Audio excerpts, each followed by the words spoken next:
Imagine you're at the absolute height of the Cold War. A state-of-the-art American nuclear submarine, one of the deadliest hunters in the ocean, just vanishes. No warning, no distress call, nothing. Well, that's exactly what happened. This is the chilling and still unsolved story of the USS Scorpion. So let's set the scene. It's May of 1968. Tensions between the US and the Soviet Union are at a boiling point, and our story is unfolding deep in the vast, unforgiving waters of the Atlantic Ocean, where the USS Scorpion was supposed to be heading home. And this is the central mystery, the one that still has people scratching their heads decades later. I mean, how does a cutting-edge piece of military tech, one of the most advanced submarines on the planet, just disappear off the map? It just doesn't make sense. Now, before we get into all the theories and the technical stuff, we have to remember what's really at the heart of this. 99 people. 99 sailors, fathers, sons, an entire crew was lost. That's the real tragedy here. Okay, so to even begin to understand what could have possibly gone wrong, you first have to understand the ship itself. What exactly was the USS Scorpion, and what was it doing out there in those dangerous waters? The Scorpion was an absolute marvel for its time, a nuclear-powered fast-attack sub. Think of it as a silent predator designed to stay hidden underwater for months on end. Its whole purpose? Its reason for being was to hunt Soviet subs on that invisible underwater chessboard of the Cold War. On May 16th, the Scorpion radioed in a routine position report. They were on their way back to their home base in Virginia. Everything sounded completely normal, absolutely no sign of trouble. And then, just silence. They were gone. So as days stretched into weeks with no word, that initial concern quickly turned into full-blown alarm. It kicked off one of the biggest search and rescue operations the U.S. Navy had ever mounted. You can only imagine how agonizing that wait was. For 5 long months, that massive ocean gave up absolutely no clues. Eventually, the Navy had to make the official call. The submarine and its crew were presumed lost, but the search didn't stop. It was a desperate hunt for answers in an ocean that seemed determined to keep its secrets. And then, finally, in October, a deep-sea vehicle made the grim discovery. The Scorpion was found, shattered, on the ocean floor, at a depth of over 10,000 feet.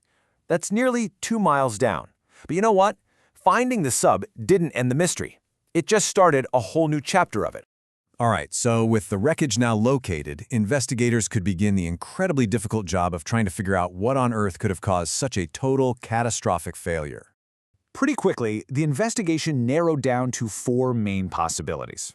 You had 3 theories that pointed to some kind of terrible internal accident, and then you had the 4th, which, fueled by all that Cold War paranoia, suggested something much, much more sinister. Okay, so the theory that gets the most attention is something called a hot run torpedo.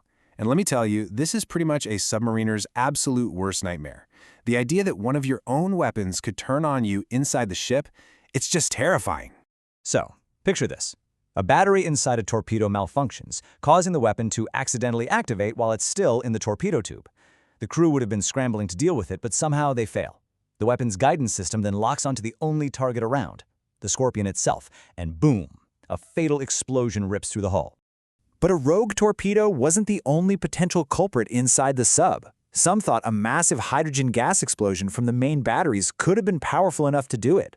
Or, and this is another horrifying thought, maybe the sub just suffered some kind of structural failure, causing it to sink below its crush depth, where the insane pressure of the ocean would have just imploded it in an instant. Now, of course, the idea of a secret Soviet attack was a popular one. It was the Cold War, after all. But here's the thing. There has never been a single shred of concrete evidence to support that theory. Instead, all the data we have, from the wreckage, from underwater acoustic sensors, it all points to a sudden, incredibly violent event that happened inside the Scorpion. So, beyond all the technical debates and the mystery, the story of the Scorpion is, at its core, about the 99 lives that were lost in the silent deep. The sheer speed of what happened is just horrifying. Analysis of underwater sounds that were picked up at the time suggests that the final, catastrophic collapse of the submarine's hull happened in milliseconds, in the blink of an eye. For the crew, there was no time to react. There was absolutely no escape. It's really easy to get lost in the machines and the mechanics of the mystery, but this quote, it just brings it all back home. These weren't just numbers or crew members. They were people. Sailors, fathers, sons, lost while serving their country. Today, the wreck of the Scorpion remains right where it landed on the seabed. It's a silent monument, and more importantly, a protected grave. The Navy keeps an eye on the site, but they've left the submarine and its crew to rest in peace. And so, after all this time, the official cause is still listed as undetermined. The theories give us some plausible ideas, sure, but the whole truth? It might be locked away in some classified file. Or maybe it's just lost forever to the crushing pressure of the deep. Which leaves us with that one final haunting question. What really happened down there in the dark?